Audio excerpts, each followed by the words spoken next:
Good morning to our church, as well as all our brothers and sisters in Christ from all over the world. The pleasure is mine to welcome you once again to our weekly spiritual message. This morning's edition is a special one because it is Mother's Day today. But as usual, we need first of all to come to our Heavenly Father to praise His name and to ask for His blessings for us all this morning. Let us pray. Dear Lord, may your name be praised now and forevermore. We come to you and open our hearts to you this morning. We praise your name as well as to ask for your blessing as we share your words this morning. We ask for your presence to be with us today. In Jesus' name, amen. Our message for this morning is based on a scripture from the Old Testament, and it's from the book of Proverbs. If you have time, you can read the chapter 31, or the last chapter of the book of Proverbs, verse 1 to verse 31. But I have selected verse 10 of this chapter, Proverbs 31, verse 10, and it says like this: "A wife of noble character, who can find?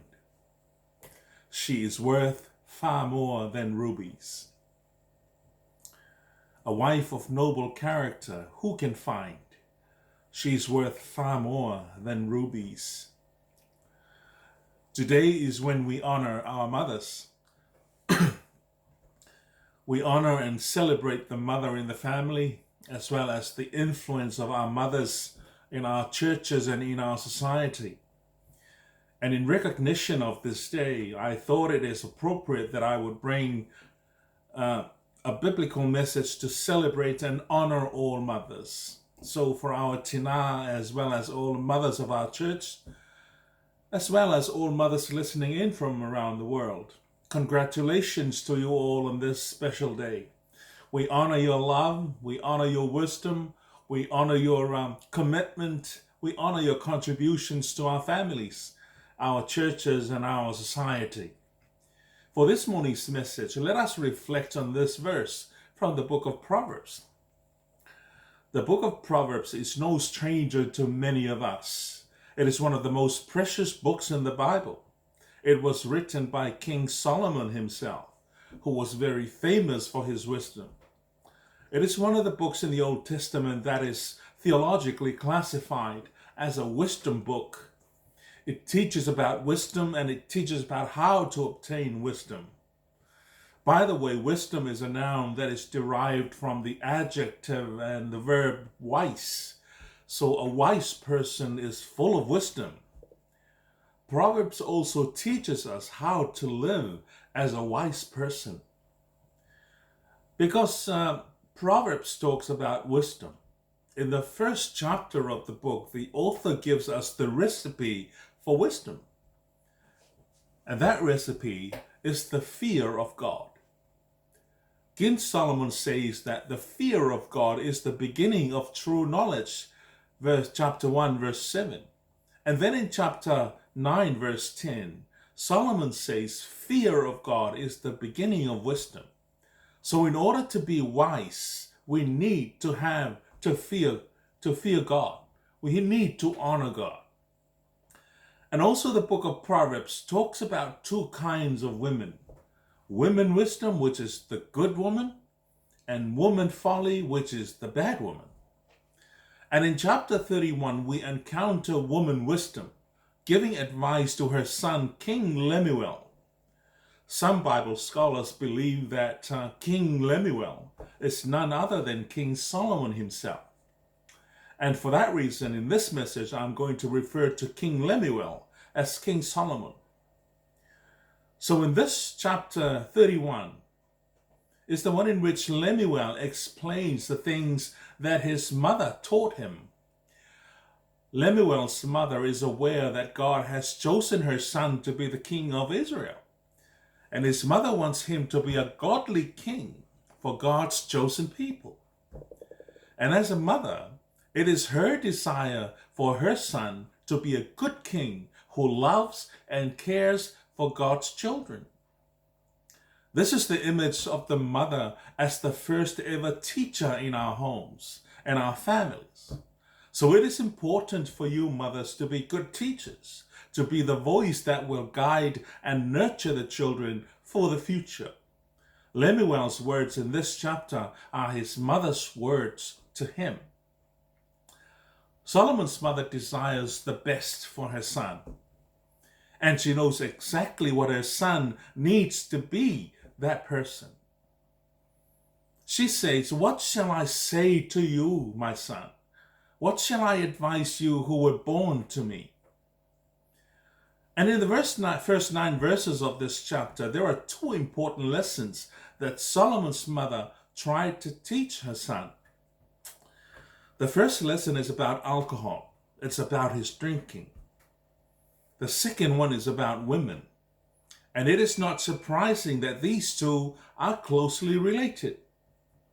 The first advice that Solomon's mother is giving him is about alcohol consumption.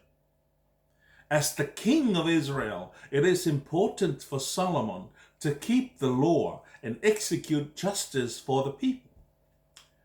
And drinking may cause him to forget the law and not give justice to the oppressed.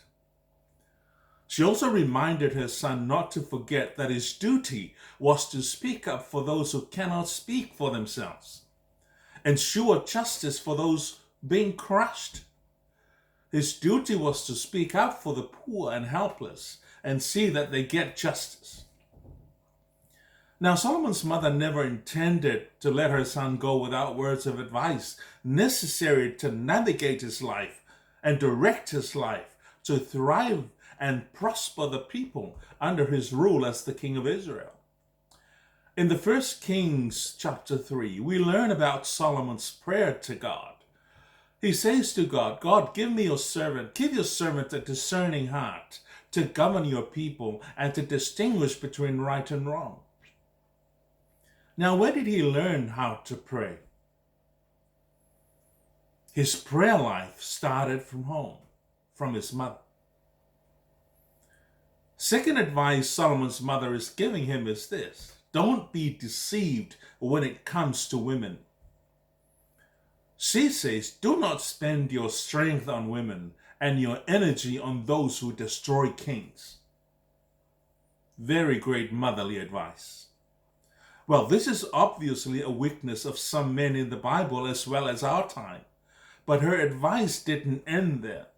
She's now describing to Solomon the kind of characters that he should be looking for in a wife. She's posing the question now: a wife of noble character, who can find? Then she gives the reason why it is very difficult to find such a wife. Why? Because she is worth far more than rubies. By the way, rubies are gemstones. They are precious stones of very great value. It's a symbol of wealth. So a virtuous wife is extremely difficult to find. But here's an advice for you single men. If you are going to look for a wife, what are the qualities that you should be looking for in a woman? Is she beautiful? Is she good looking? Is she rich? Or is she smart? Unfortunately, Solomon's mother never mentioned any of those things.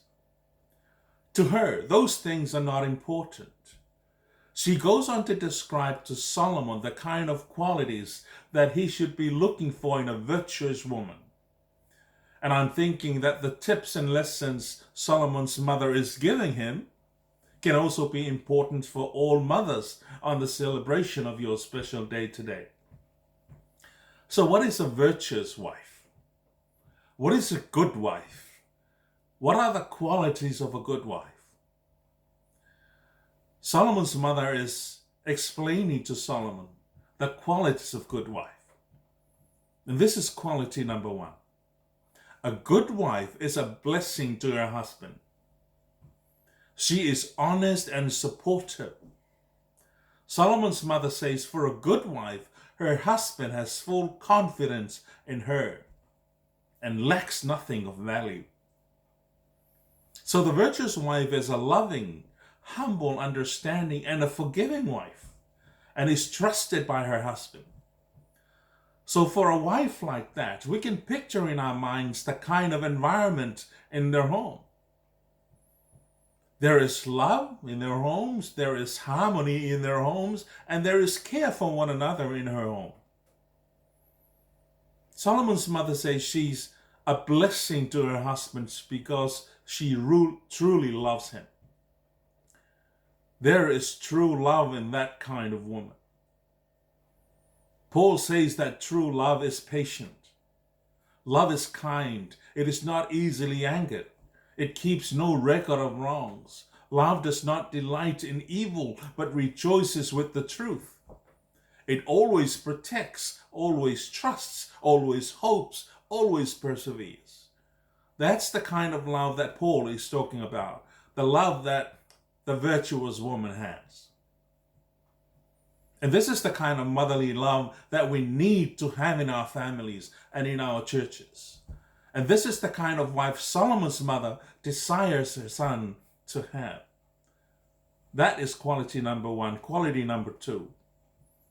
A good wife is protective of her household. A good wife is a nurturing wife, a hardworking wife. She's not a lazy woman.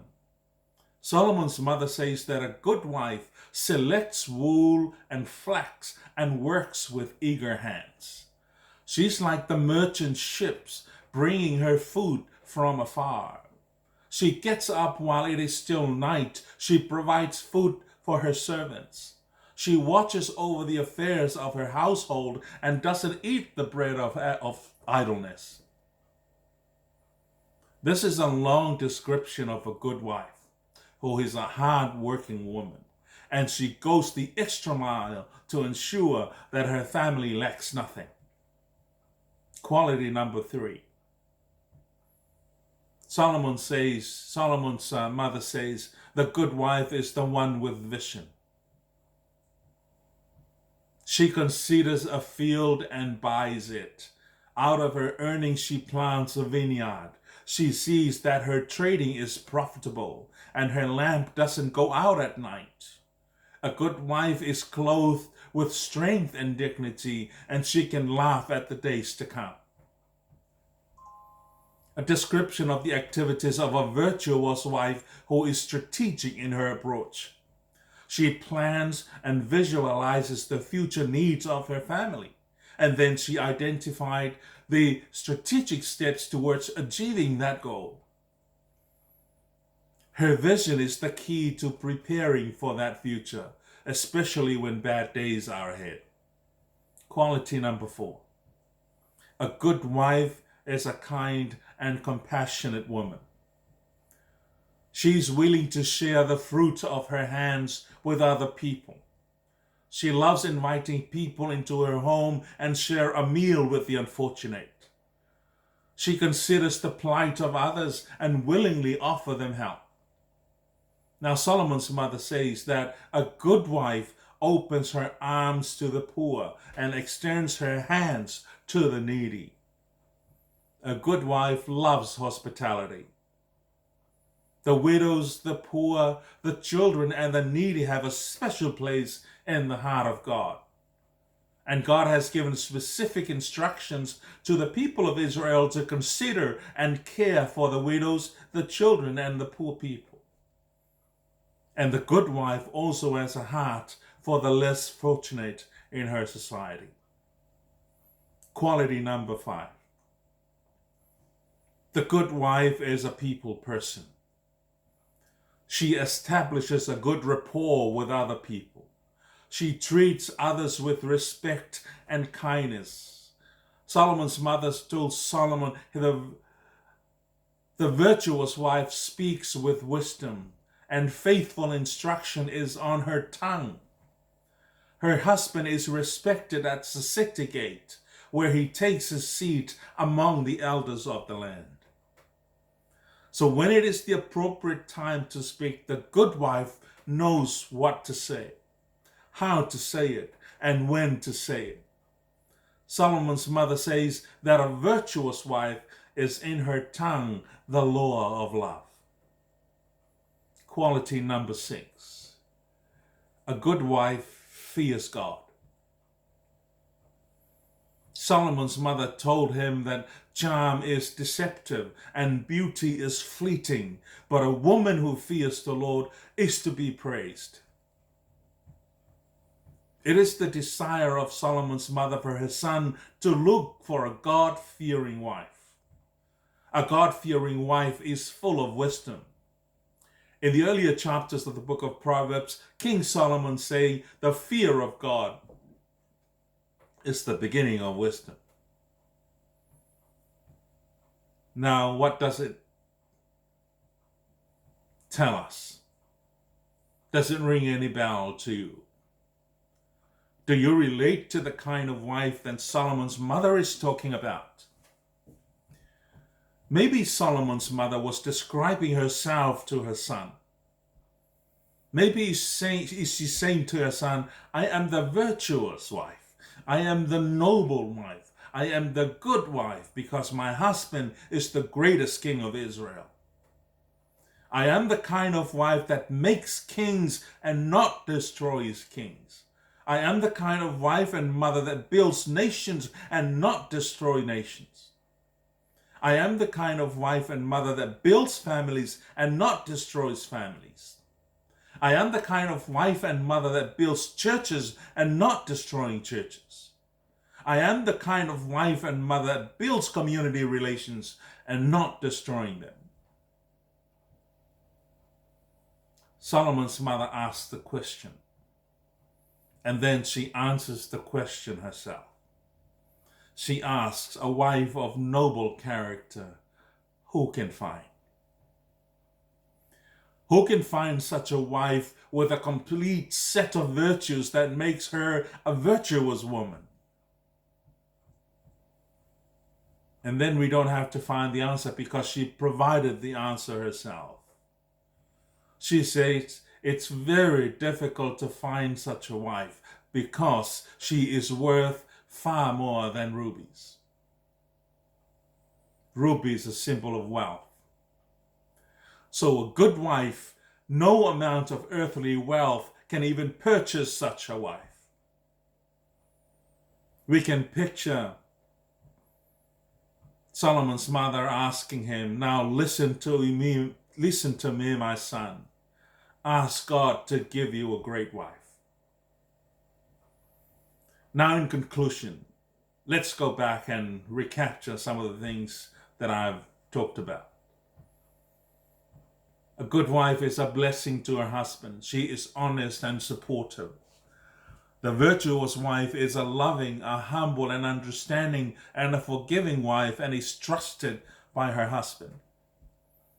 A good wife is protective of her household. She is nurturing and hardworking. She goes the extra mile to ensure that her family lacks nothing. The good wife is the wife with a vision.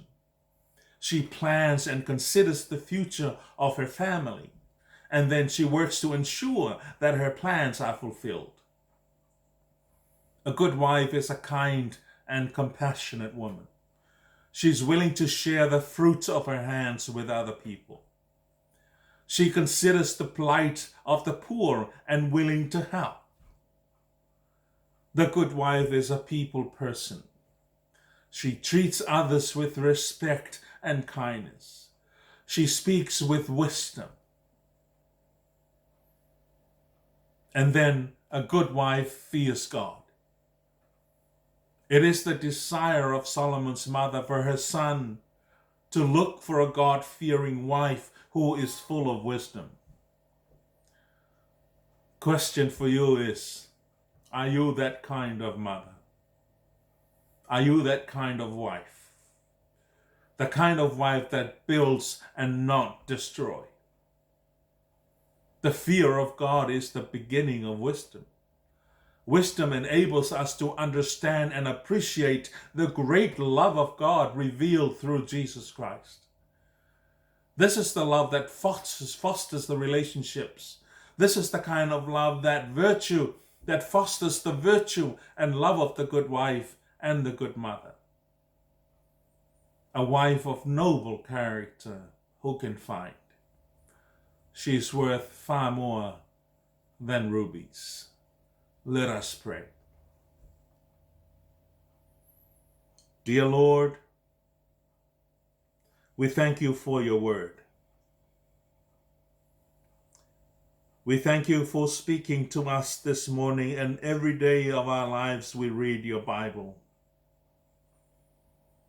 We thank you for your presence and your blessings to all our families, especially all mothers of the world. We thank you for your love and your kindness. We pray for your blessings upon us all today. We pray for your blessings especially for all the mothers of our church and our families and around the world. May they have a great celebration of their anniversary today. We pray for your blessings to everyone in this world, especially who have been affected by COVID-19. We pray all this in the name of our Lord Yeshua Mashiach. Amen.